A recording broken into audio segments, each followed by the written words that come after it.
Hey y'all, so I'm back with my second video of the day. I usually do not film two videos in one day, but I wanted to talk to you guys a little bit about some things I had in my mind.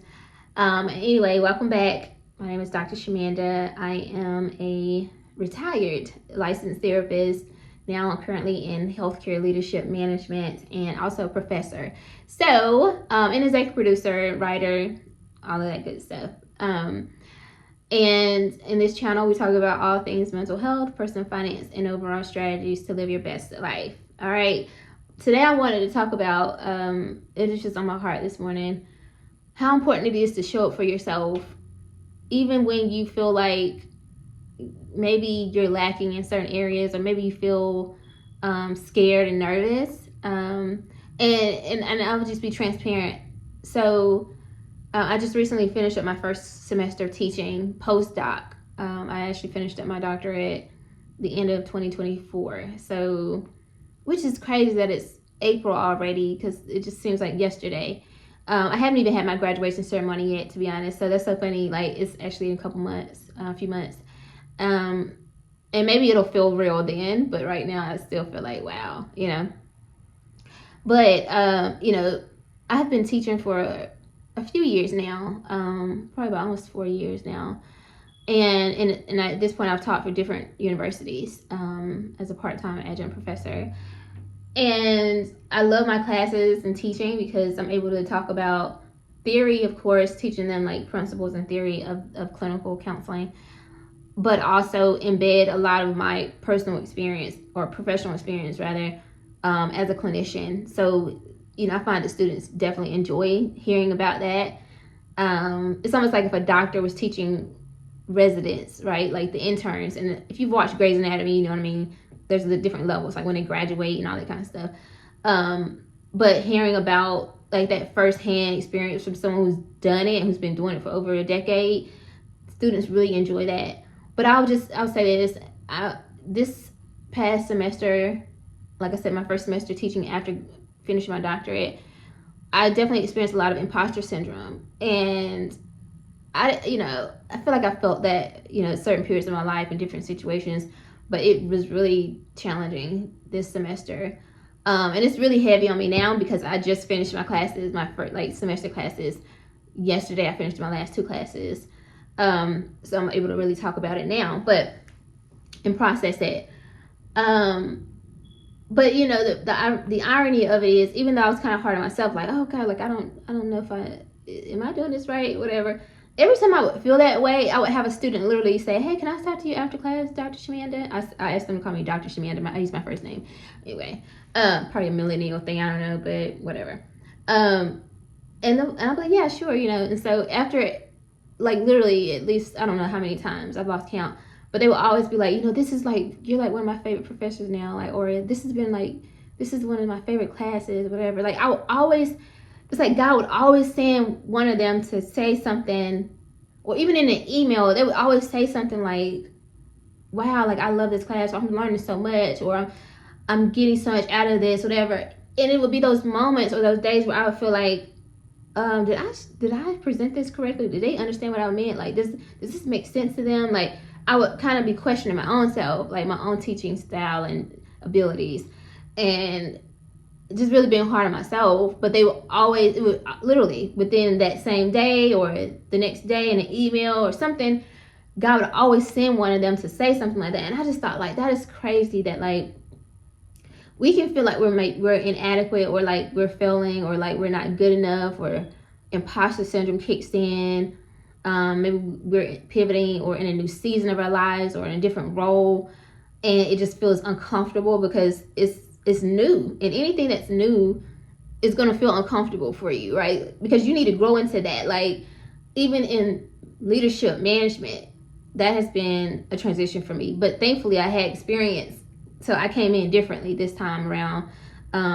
But even in that, I have moments where I'm just like, I don't know. And if I do feel like someone's questioning me, I'll be like, And I found out about this whole concept of a highly sensitive person, and definitely I fit into that. So this thing happens every time I'm filming. It's so funny, like everything is shut down. But anyway, but just knowing that, like, God, if God calls you to something, He's gonna equip you for it. Like, and even though you may feel like you're not good enough, or like you're lacking in an area, something's going on there, other people may not experience it that way. And it's really a good time, and this is where my therapy part's coming in. It's a good time to really explore where that's coming from, because I've had to really ask myself, where's this coming from?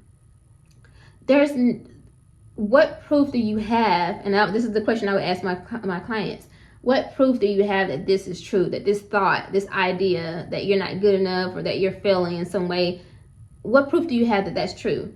Or do you have proof of the opposite, right? Contrary.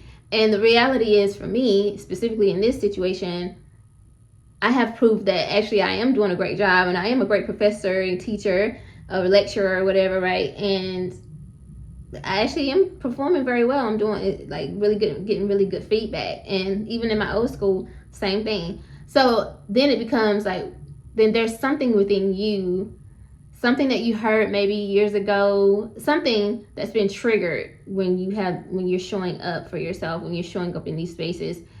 But that's something that you need to work on internally. But what you're actually doing and how you're performing, that's not in alignment with what you're feeling. And I hope that makes sense. So I have, for me, still doing the work, and I'm sharing this to be transparent with you all, because I know there are people who can relate to this.